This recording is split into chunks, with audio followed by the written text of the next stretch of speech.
Today, we will be talking about something fundamentally changing how IT infrastructures around the world are working. We are going to be talking about especially stuff around cybersecurity for healthcare organizations. So what I'm going to do is I'm going to try and bring in as much as insights that I've been able to receive in the last 3 or 4 months. We've been locked down, we've been working from home, the whole pandemic and all. We've been trying to consistently help organizations across the world to go remote.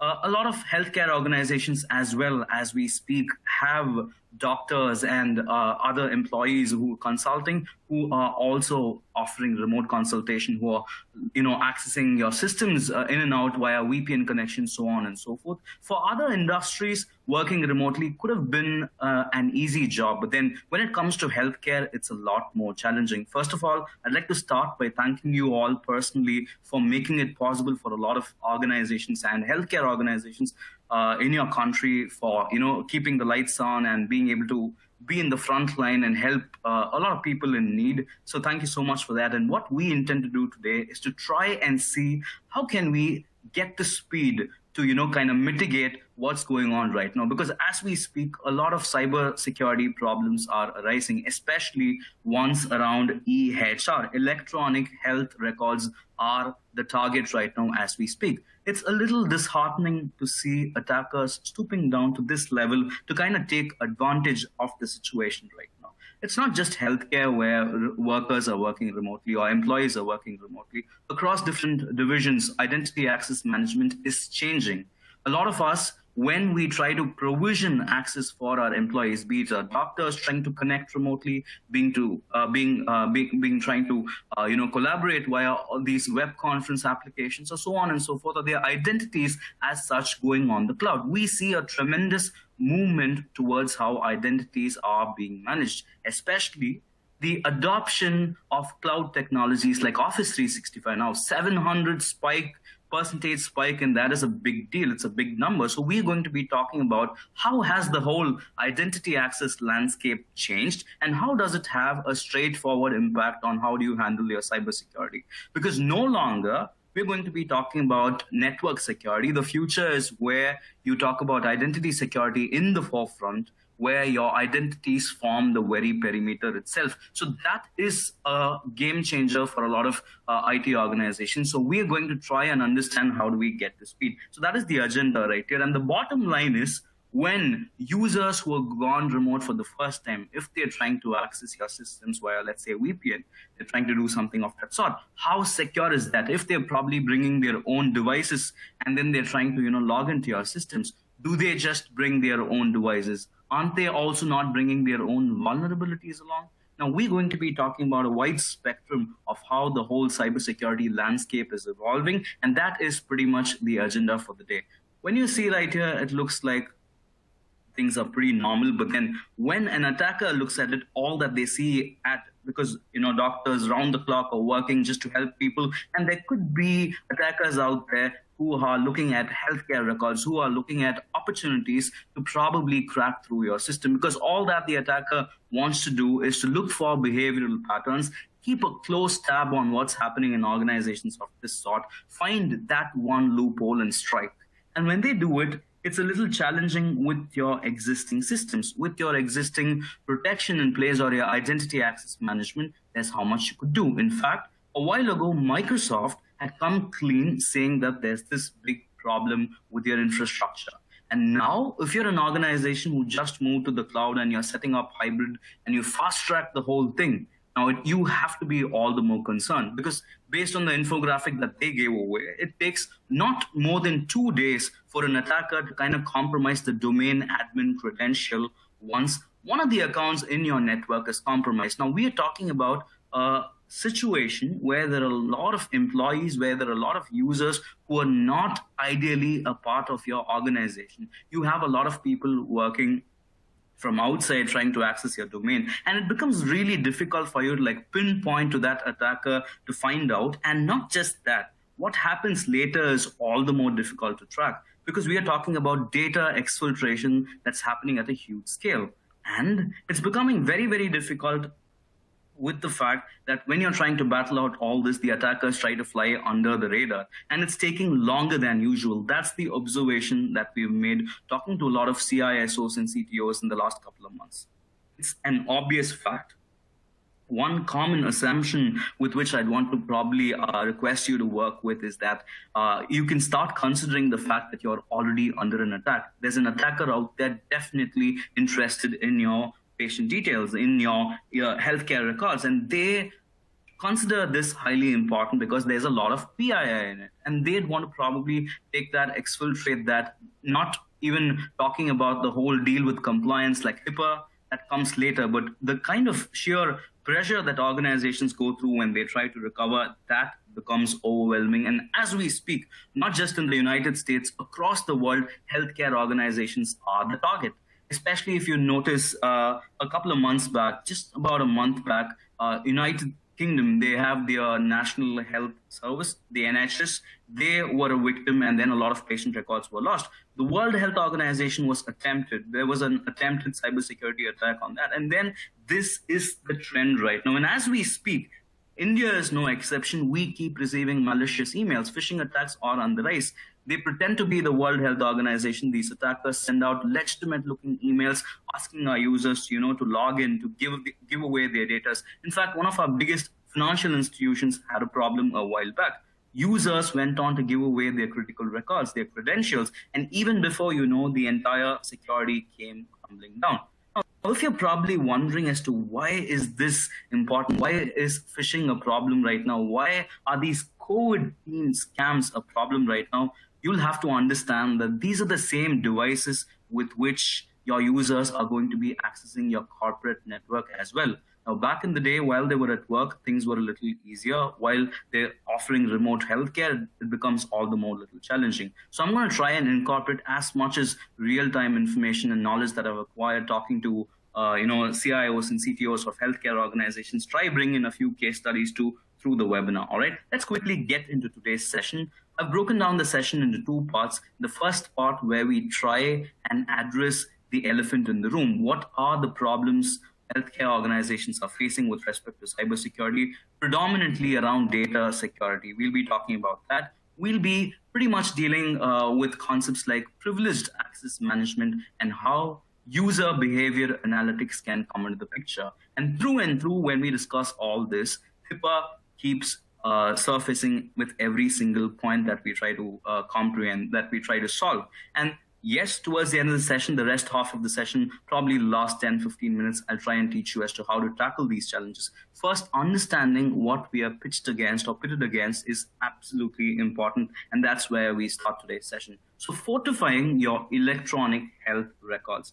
That is the ultimate goal of all cybersecurity activities that you're doing right now. Because electronic health records, they contain quite a lot of PHI, or protected health information, as we call it. And this becomes the sweet spot for a lot of attackers. Now, when we try to do the whole deal as to monitoring what activities are going on, that's just the beginning of it.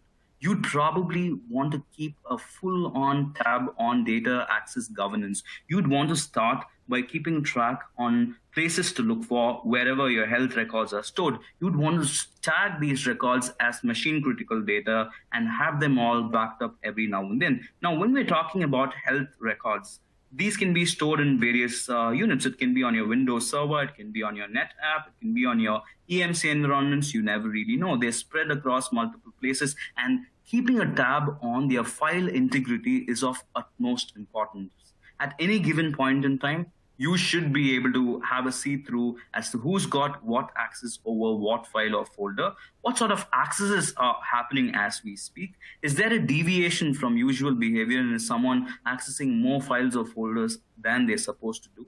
Or you should even go to the extent of monitoring your input and output ports. Monitor USB data, monitor other storage devices when they are plugged into your systems. Now, back in the day, when everybody was at work in organizations around the world, not just healthcare, every other organization, it was pretty easy to enforce data security policies, no hard drive policy, all of that was possible. Now, when Given the fact that a lot of data gets stored in your cloud platforms, your public cloud, OneDrive for that matter, it becomes easy for insiders, if they have that malicious intent, they can very much exfiltrate data, copy it, and you need to be in the know. So that's something that you should be looking at when you're trying to safeguard your health records. So having a very clear data protection plan that works in tandem with your identity access is what you'll need to be working towards. And in the process, at any given point in time, you should know how your data is being transferred. How does your data flow?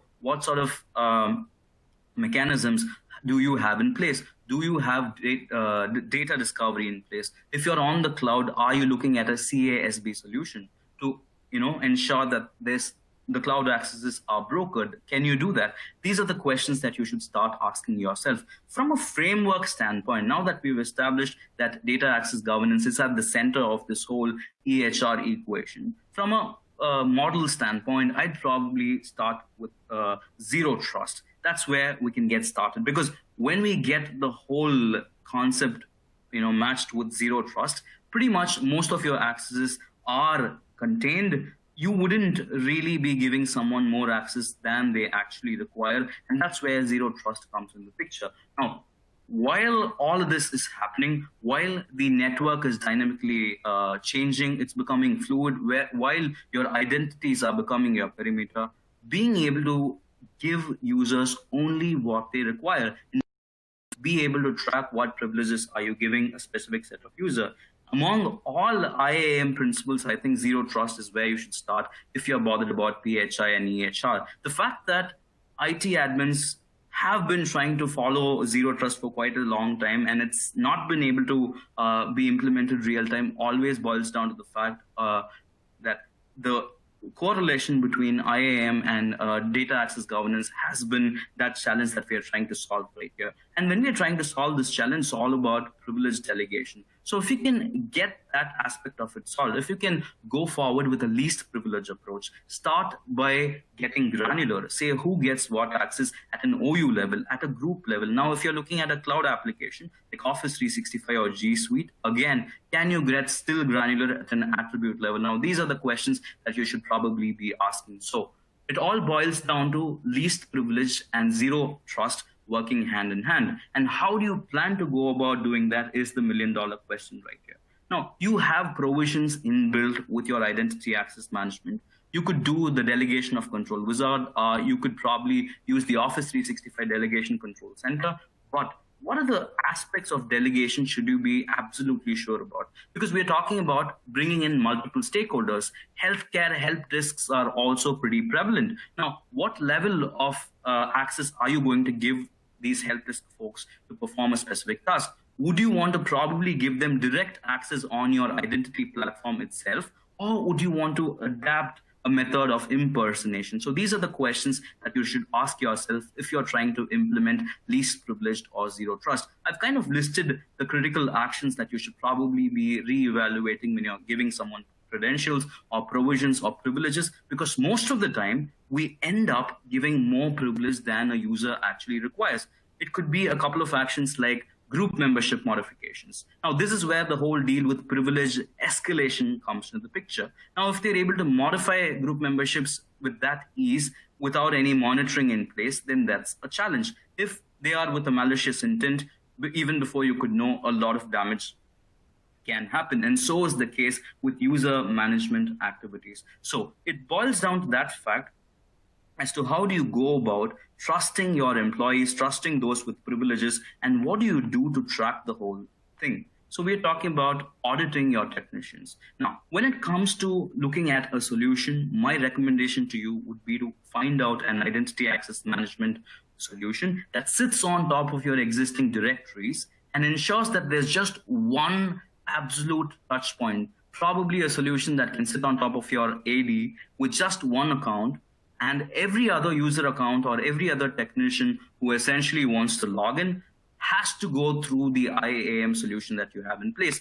that way, you'd have complete control over who gets what accesses. You'll know what privileges were delegated. At no point in time will you be not sure as to who's got what privilege and how to retake that or de-escalate that when you need to do that. So we're trying to get the whole privileges audited right here. So how do you do that? Now, that's a question that also very well fits in with the HIPAA clause right here, because it says if you can get the whole thing automated and at the same time have an orchestration in place where every privilege that is requested go through as an organized platform, and there's a request review approval mechanism, nothing better than that. So every technician that you're talking about, if they want to perform an activity, who have the right privileges to perform the activity, they'll have to go through an automated system where they make a request, where there are a couple of stakeholders right there who approve, and then they'd be able to perform an actual task. So that way, you'd have complete control over what happens. So you'd get to take the call, because we're not just talking about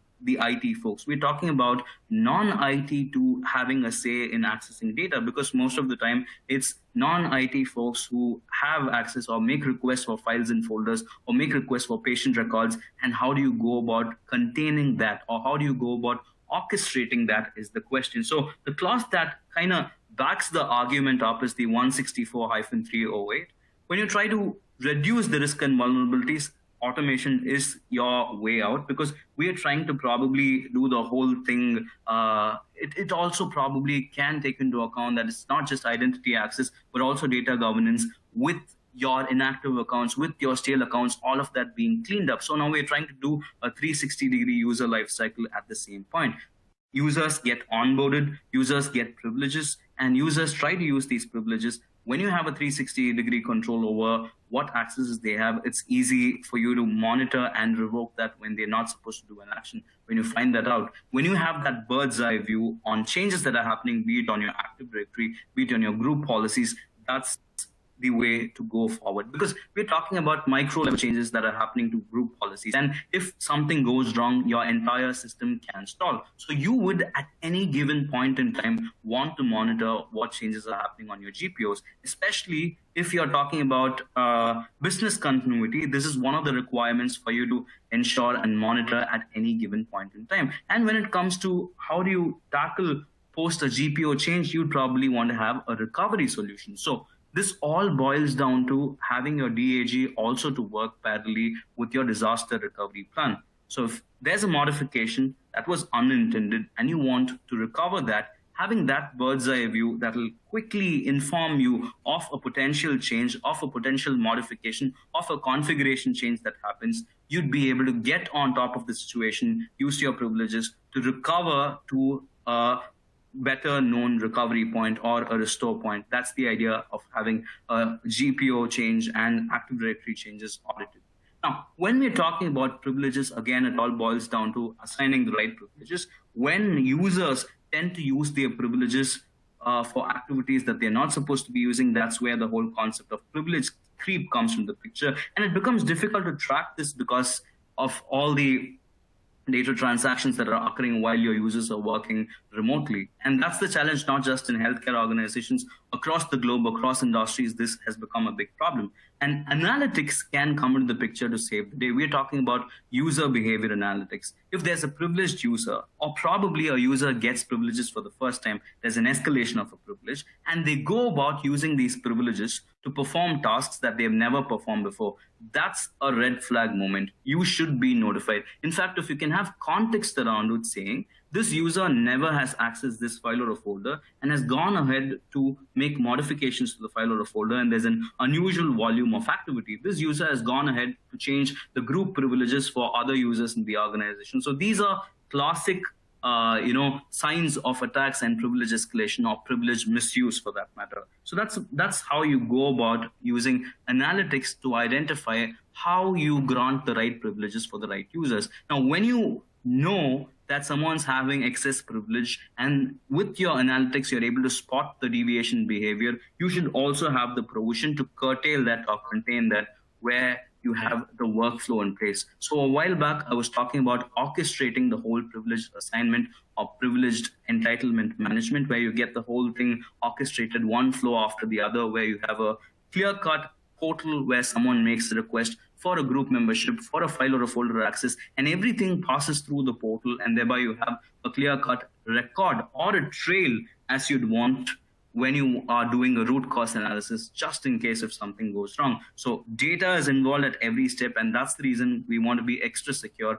And you can very much include a workflow into this process. So while you're doing this, you'd also want to spot if there are any deviations from behavior. You'd want to quickly get on top of the situation if there was an escalation, and you can look that up with a couple of telltale signs. Now, if there's a security breach, these are the things that you'd probably be needing to be looking for. It could be from outside, it could be from inside. Breaches can happen from both directions. In fact, as we speak, most of the attacks these days, 60% or 65% of them are insider threats. Now, if it's an attack from outside beyond your perimeter, you are looking at a classic case of maybe a brute force attack or a phishing attack, where eventually all of it is probably either a business email compromise for an Office 365 account or an account takeover attack for an Active Directory account. If you were to closely monitor just a couple of points right there, like logon activity for that matter and logon failure for that matter, you'd be able to quickly call out such an attack. So repetitive logon failure is a classic example.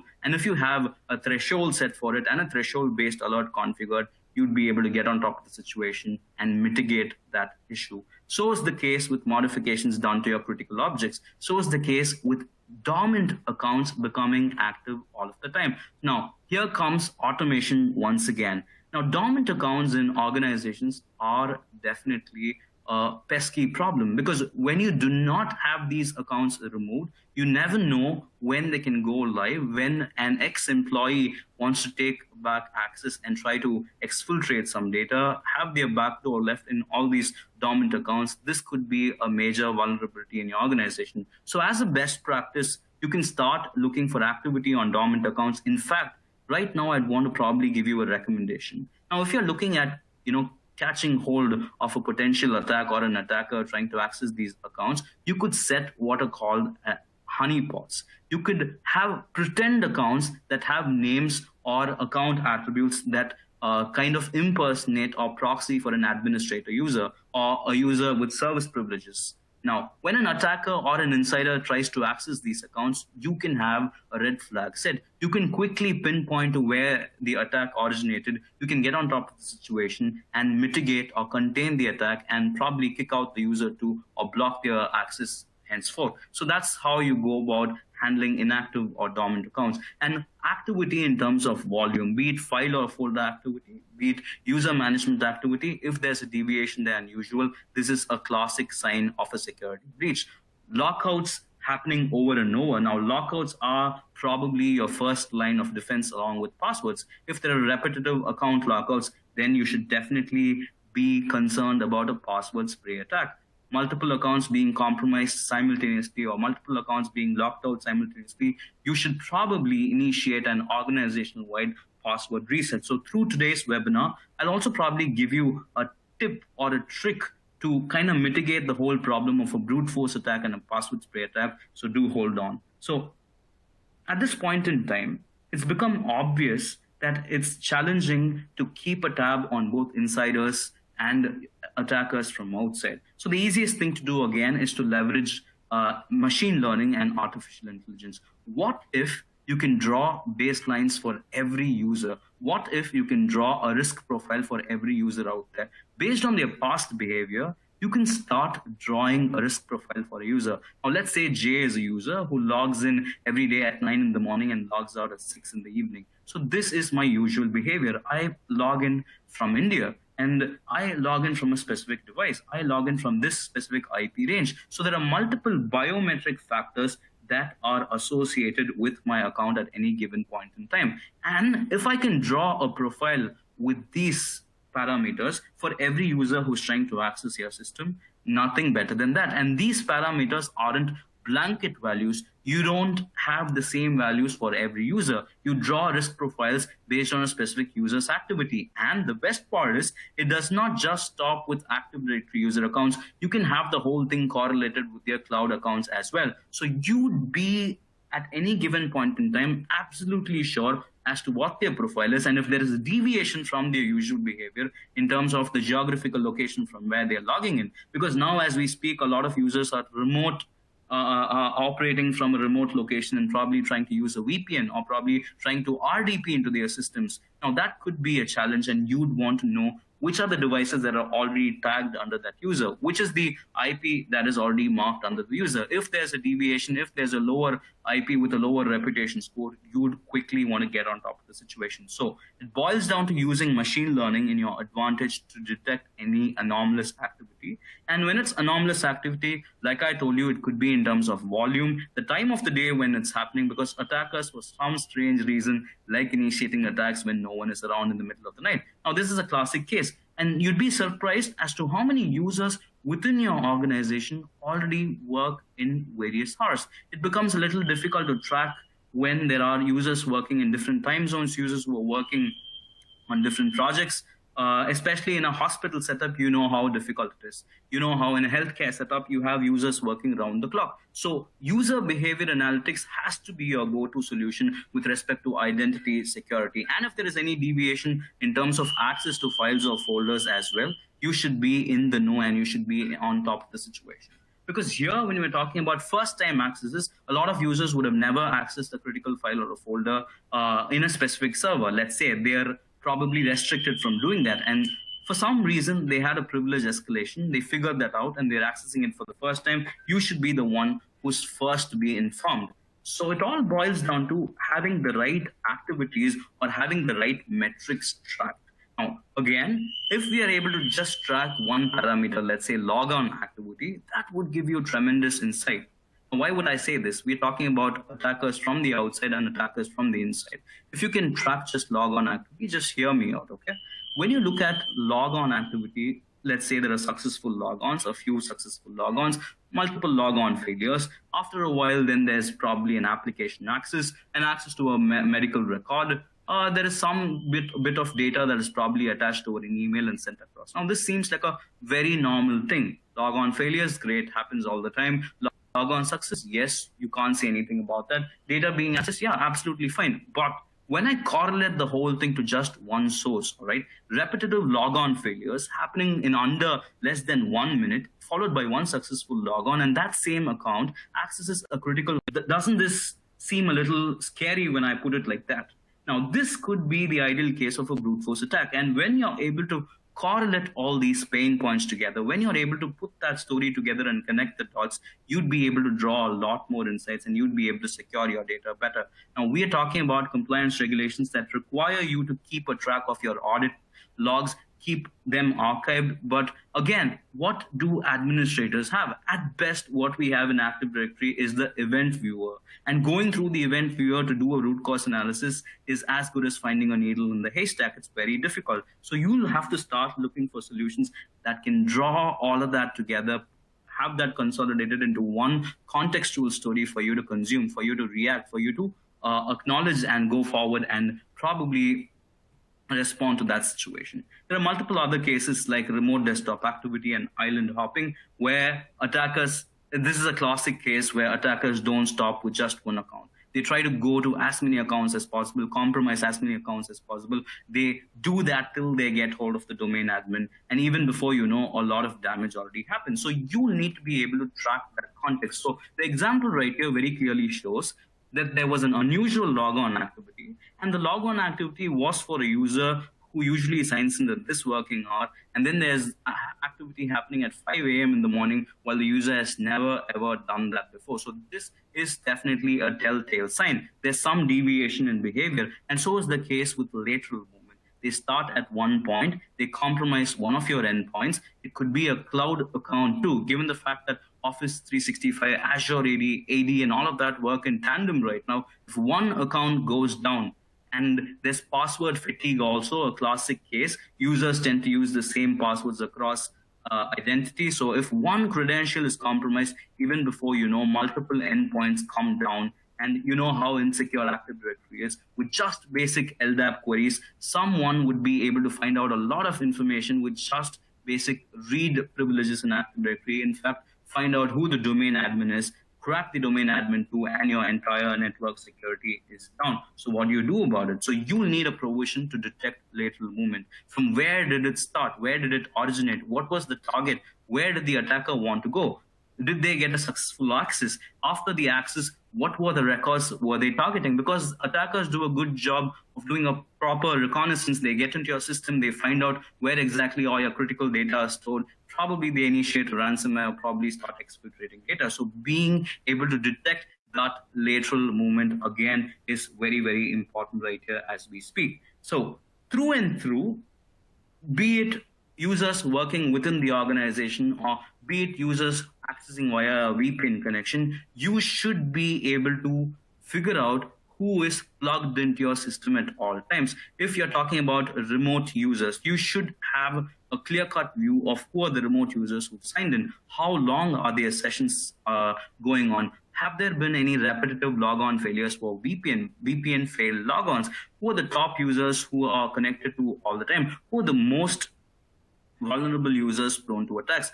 Who could possibly be targets of a potential attack based on their privileges? All of that, if you could get in a single dashboard, especially in a healthcare setup, since there are multiple stakeholders with various levels of access to PHI and EHR, it makes a lot of sense to monitor both on-prem and remote access.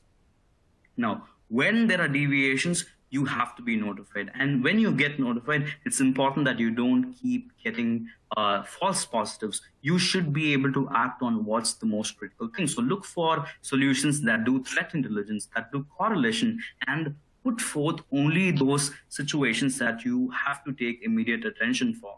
Right? So you will need to be able to do that. If it's an account lockout issue, you'd probably want it to just be brought to your attention. On the other hand, if it's a ransomware, it's quite critical, and your system or your SIM solution for that matter has to call that out, filter the event out, and have that pointed right towards your direction, because you will need granularity at that time. You will want to get in depth and find out which user was the one from where all this initiated. Whose account got compromised? Where are the most anomalies present?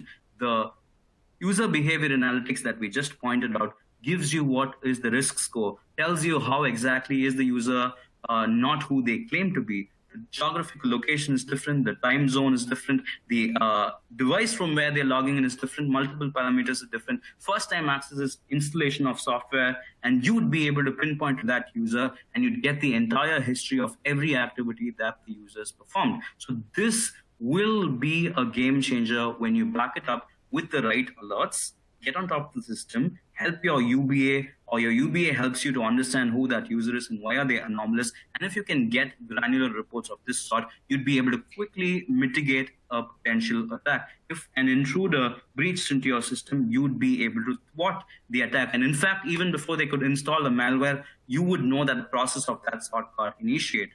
You would know that you can take control of the situation and you can stop that from propagating to other devices. That's the whole deal with user behavior analytics and how it plays an important role in containing an attack from outside. So these are a couple of scenarios that are possible. And when it comes to what do you monitor in your system, I started off with a simple example of logon monitoring, and I gave you so many cases. Let me probably give you a couple of more cases around what you need to be monitoring. So these are the key events in Active Directory. Most of us, as we speak, healthcare organizations, but essentially a lot of them are Active Directory organizations. With that assumption, if you go forward, we are talking about probably 5 to 6 critical activities in AD that need to be monitored. We've already established that logon activity monitoring is fundamental. Both success and failure should be your concern. Group membership changes, again, tie in very well with the privileged access management and analytics that we're talking about. Changes made to security groups, modifications made to the privileges of local groups. How are service accounts that were never used have access privilege right now? The problems such as passwords being shared, problems such as service accounts being used across organizations. These are classic problems where escalation is what is to follow, or group membership changes are what is to follow. So you will need to monitor these event IDs. Now, even if you do not have a full-blown security solution, and even if you're working with your Active Directory and Event Viewer, please turn on auditing for these events because it directly correlates with you complying to the HIPAA regulation. And it could again be a classic case of account lockouts. Now, monitoring account lockout gives you like that edge, figuring out if it's a security problem or if it's more of a business continuity problem. Because there are honestly a lot of users who are forgetful and there are others whose accounts get compromised. So figuring out what's the source of the account lockout is again a very critical aspect of your cybersecurity strategy. Because as we've already established, account lockouts are probably your first line of defense right after password. So you will need to monitor that as well. Object and file access monitored to 4663 have that event ID monitored. Which file and folder are critical, which ones hold or possess or where your file servers that hold all those critical data, you would need to turn on monitoring for file access right there. And again, attackers try to do this always. If they're amateurs, this is what they do. They try to probably clear off their track records. This is a classic case of insiders who try to do that. When they clear off log records, that also gets logged in. So you will need to probably have this whole list in hand and start monitoring all these activities. I've got about 5 to 6 right here listed. I have an extensive list of 25 event IDs that you need to monitor if you're in healthcare organization, handling critical patient records, handling critical data, and what 25 attributes. I can probably have them emailed to you at the end of the session.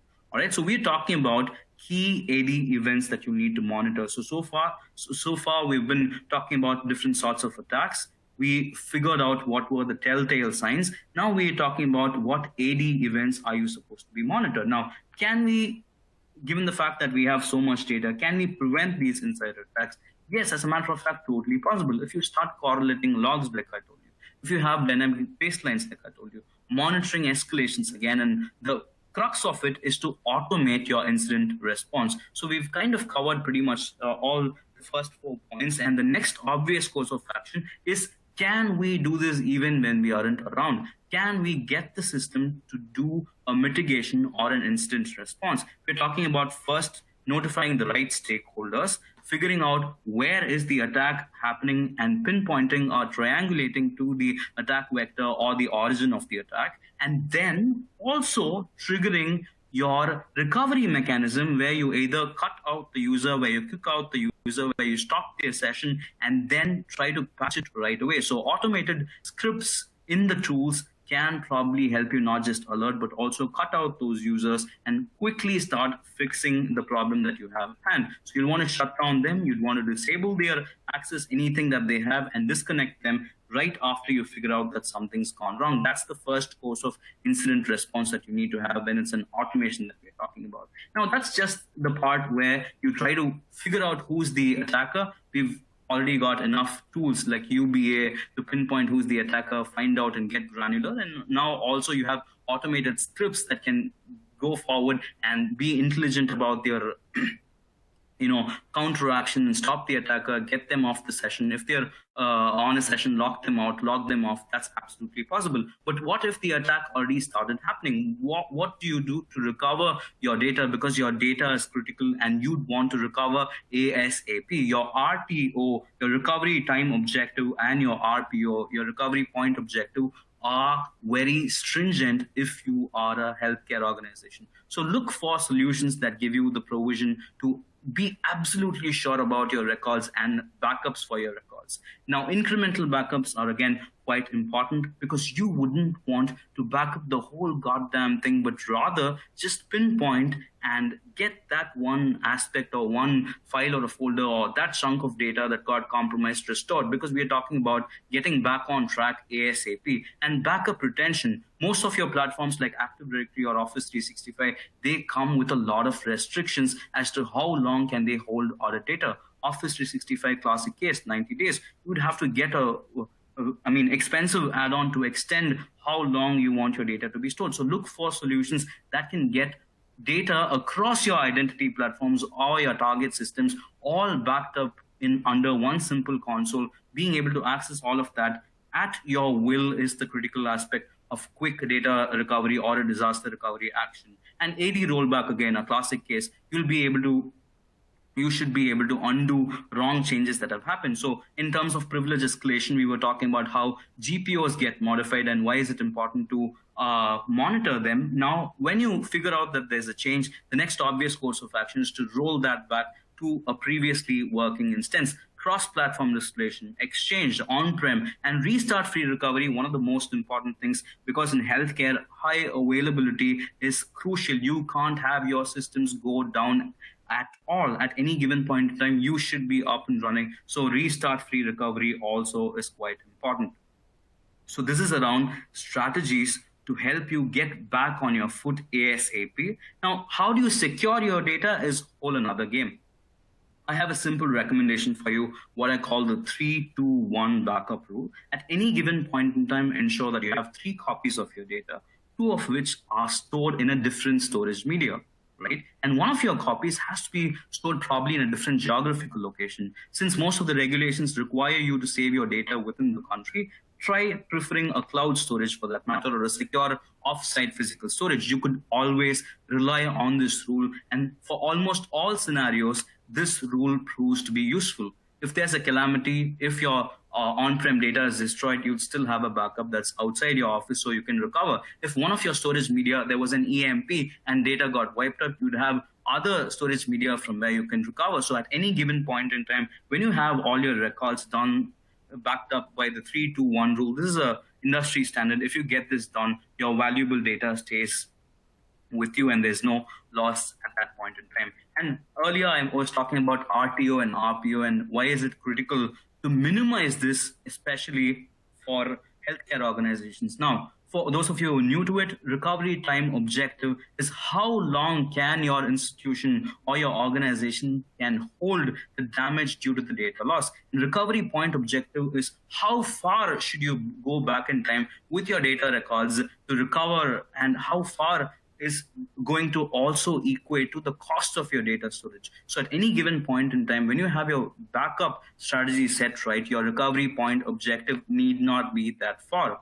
So that's the whole idea with getting your RTO and RPO in line. And if you can get the whole thing under a single dashboard, map all your identity systems, map all your network security settings, map all your objectives right here under one platform, and get a God's eye view right here, you'd be able to do a lot better. Your security settings, your identity access settings, and at any given point in time, a breakdown of what changes also happen. So proactively, not just starting them up, but also doing a change audit and what objects got changed. And if it's your critical files and folders, now this is a great add-on. If there are any modifications, you'd be able to quickly catch hold of that and recover to a better known point. So your data is intact, secure, and you know at any given point in time what modifications get made. A classic example, if you're talking about critical settings like GPO, you'd know if there were new ones added or ones that were modified, and you'd be able to roll back right away from the tool itself. Look for tools that help you do that.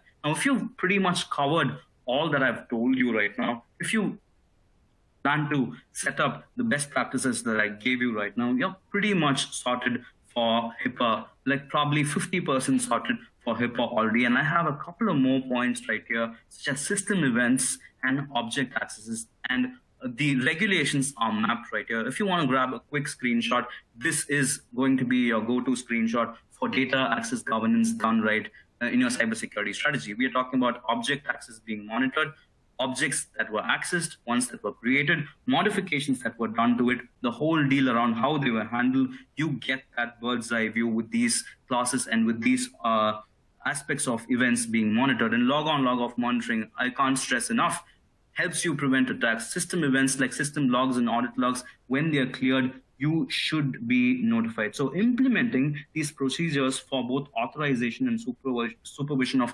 electronic records, that comes under object access. And account logon, again, successful validations, if it's even a second factor of authentication, if that also can be taken into account, nothing better than that for you to meet your HIPAA requirements. So through and through, if you're looking at a data access governance strategy, these 4 are very critical to that, right? So we've kind of pretty much covered all these points with the best practices that I gave you. A couple of more points around how you get to speed. So first half of the session is done. The rest of it is how you do it, which is getting out of the box reports to get the job done. Now, pretty much most of the times, the challenge is to get to your systems, target systems, toggle between multiple windows and find out where the problem is. Instead, if you can have the whole report scheduled, if you can have threshold-based alerts set, you'd be on top of your system and you'd also be effortlessly compliant.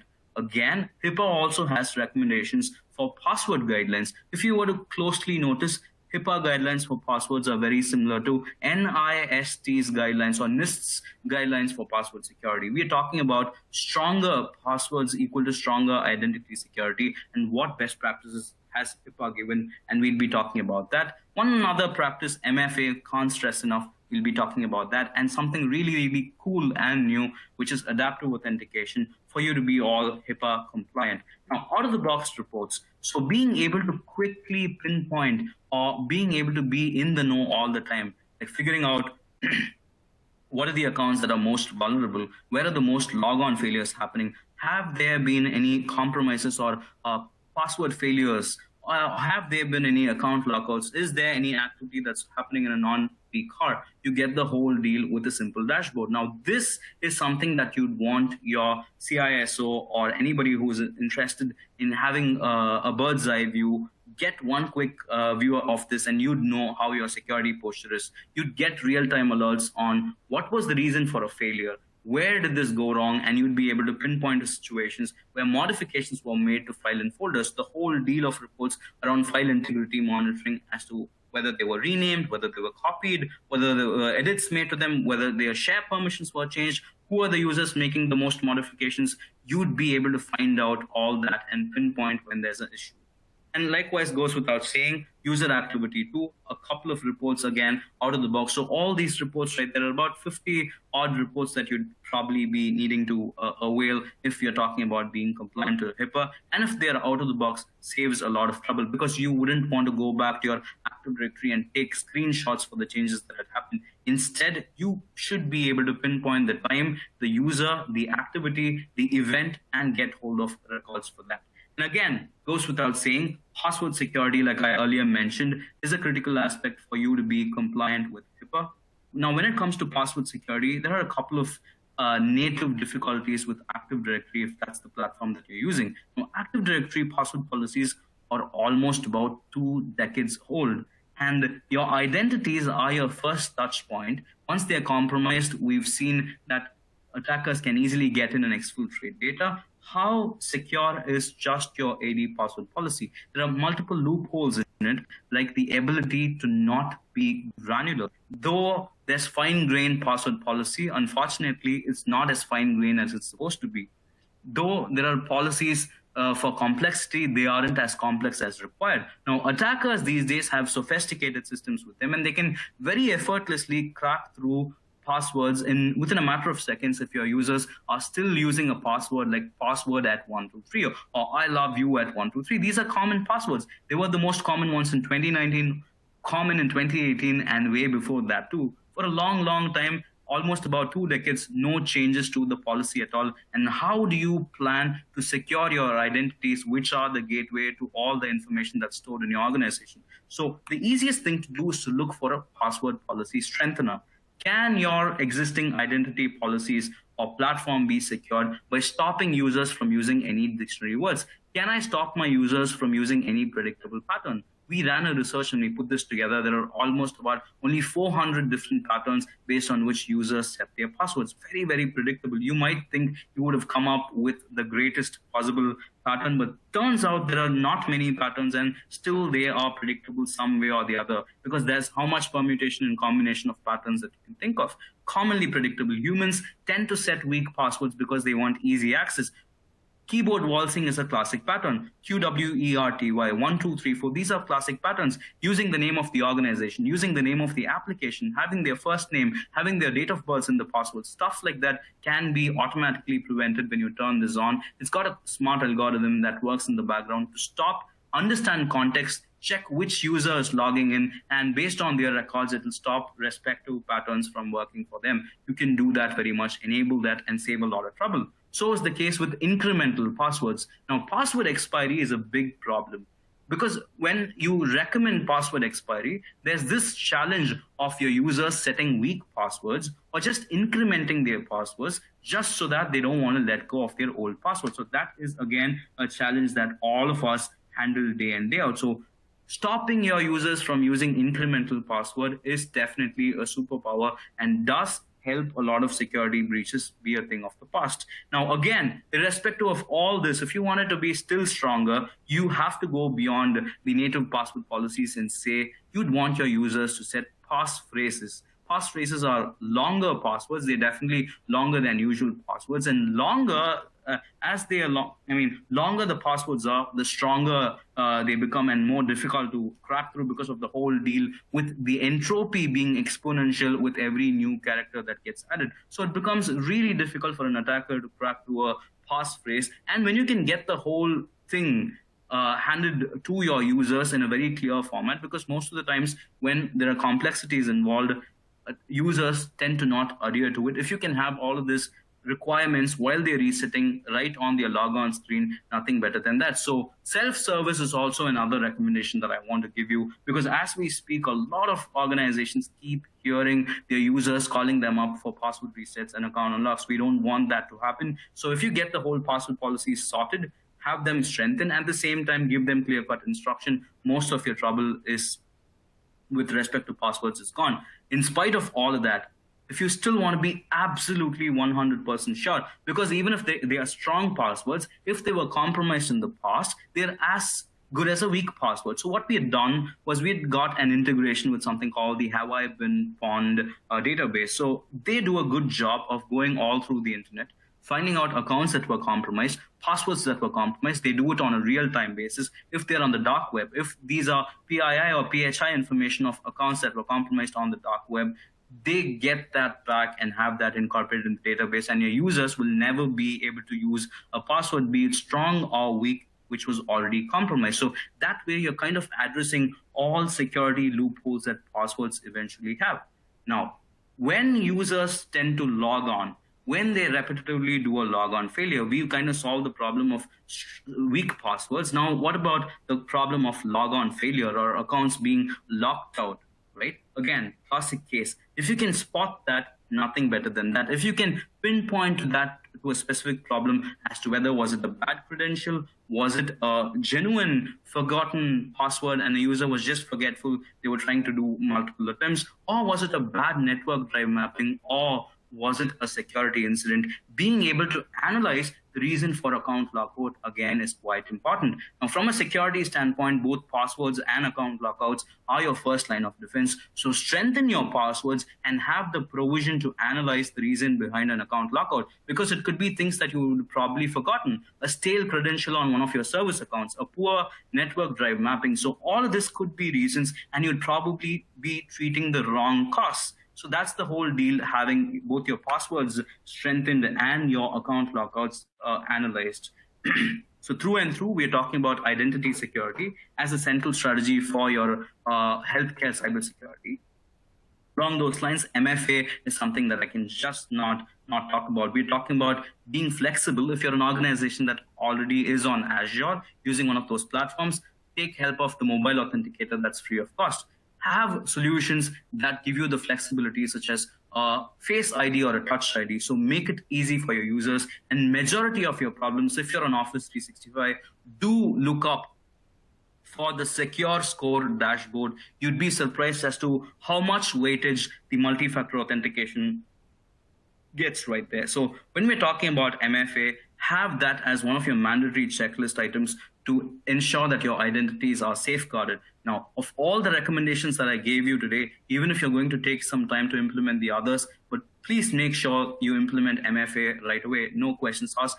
You can get them implemented right away. And a lot of vendors out there offer it for free. So hypothetically, an administrator account gets compromised in the example right here. The password is stolen, right? The attacker is not able to proceed any further because there's a wall. The attacker is stopped by a wall that asks for a second layer of authentication or a validation that happens. In this case, it's an email verification code that gets sent. So you're instantly able to undo a password compromise, undo a credential thievery, because you have a second factor right here. And based on who these accounts are. If they are critical accounts like administrators and service accounts, you definitely want that incorporated for those accounts. So please do take note.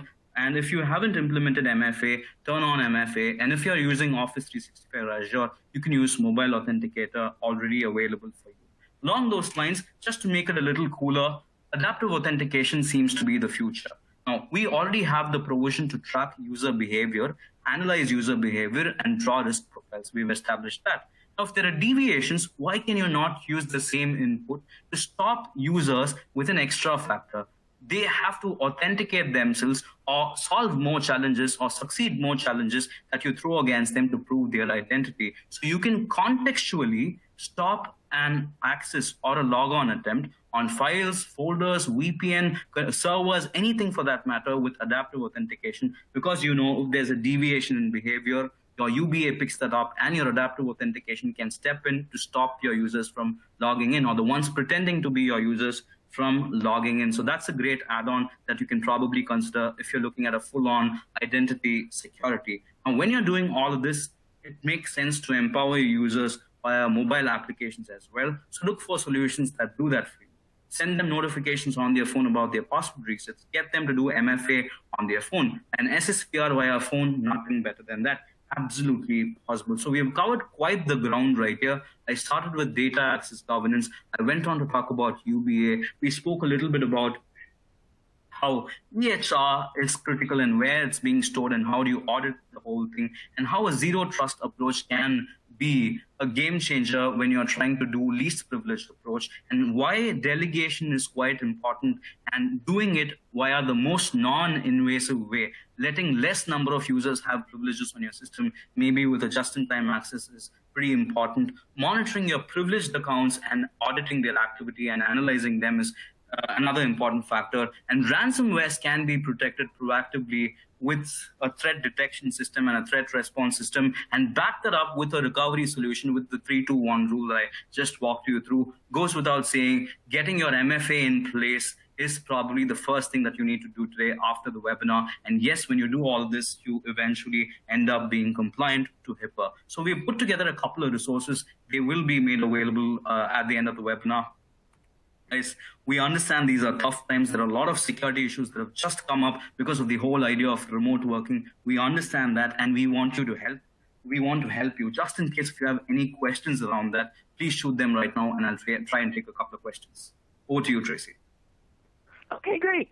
I will go ahead and with our first question, and it's, you spoke about zero trust policy. How scalable is this approach?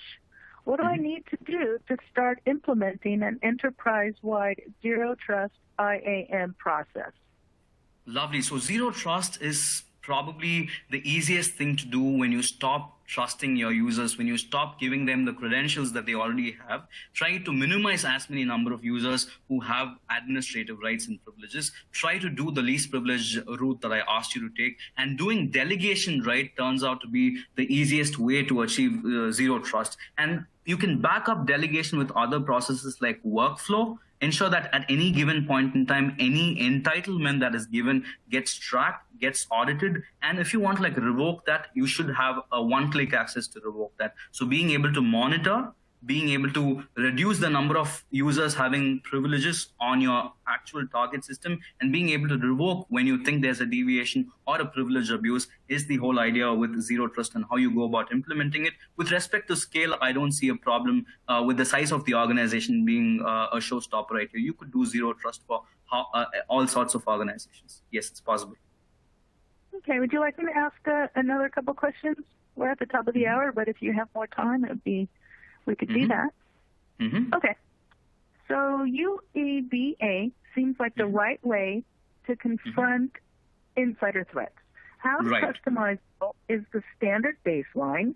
And can I enforce the system to not raise flags when it detects a logon in an unusual time? Right.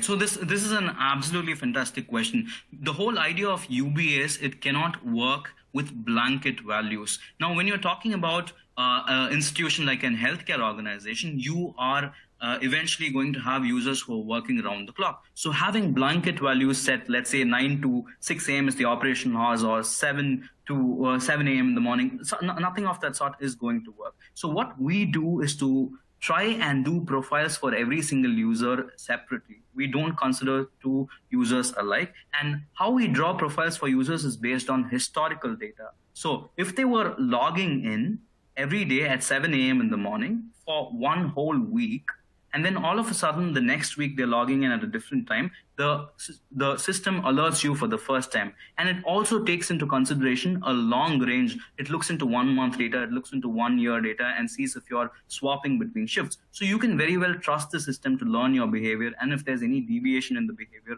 the system would call out. It'll take not just one factor in, a couple of factors in, and you can also very much block a few rules from applying. In this case, the question was logon hours. Yes, you can turn off logon hours if you want to for the UPA, but I wouldn't suggest doing that. I'd want you to keep all of those rules turned on. They work hand in hand with one another and get the job done for you. Okay, here's another one.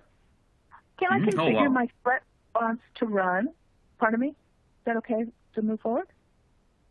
Sorry, I quite didn't catch that question. Okay. Can I configure my threat response to run, say, a batch file or a custom PowerShell script if and when it detects any malicious activity?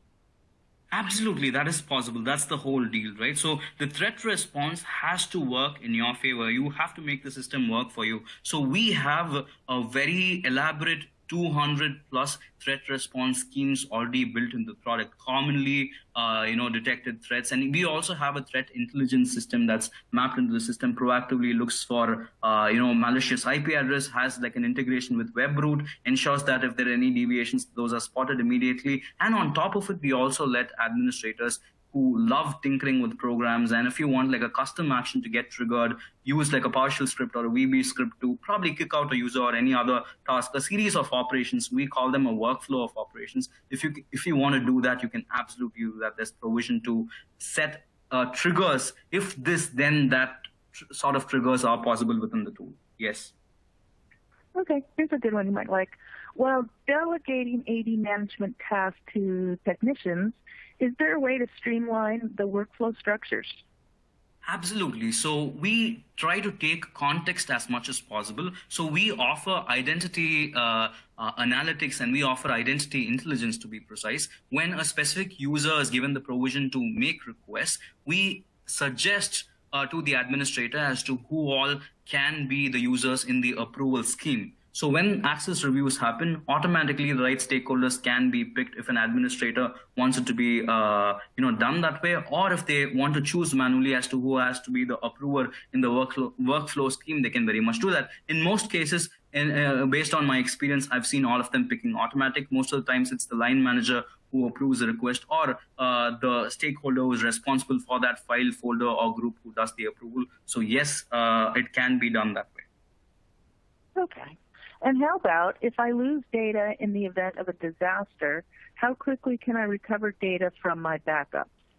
Right. So how quickly depends upon how you set your RPO and RTO. So that's a very subjective question, depends upon organization to organization, and how much data are we talking about right here, and where are your data backups stored, and what is your SLA associated, and how is your backup and disaster recovery plan configured. So there are instances when you can have the whole thing in-house. There'll be other instances when you'd outsource it to a DRAS or a data recovery as a service. You could do that. So multiple options. So you can't like really pinpoint to how quick you can do it. ASAP is always the answer. And based on your RPO and RTO objectives that you've already set, you could do that. So my recommendation, just to follow up that, would be to draw clear-cut guidelines even before you start your disaster recovery plan. Do a couple of test runs on your disaster recovery plan, because most of the time, one of the steps that's missed while setting up a DRP or a backup plan is they don't do enough number of tests. So do mock runs on your plans and check what is their business impact. So BIA, business impact analysis, is something that you can do on the whole plan, and you'd be able to identify how quickly. So do a couple of mock runs on your system, see how quickly you can recover. You'd know what's the timeline. It's a very subjective question. Yeah. Good. So that was good advice. You know, we've gone through all the questions. Before I close it out, would you like to share anything with the audience? I'd probably just want to thank them for having taken the time. If they have any questions specific to identity access management or cybersecurity, my email ID is right on the screen. In fact, at Manage Engine, we put together something called as the Remote Work Task Force to help organizations who are going remote, to help organizations essentially during the pandemic to, you know, sail through the whole thing. We've got about a 200-member team that's proactively working in just helping organizations. We've helped a lot of folks, just in case if you're one of them who has like a cybersecurity question, a burning question, we'd be more than happy to help you out. And in fact, we've kind of made a lot of our tools free for access through the whole period of the pandemic. In case if you'd want to use one of those tools that I spoke about today and you'd want access to the tool, however big your enterprise is, we'd be able to help you with a free license. You can just drop me an email and we'd be able to help you that way.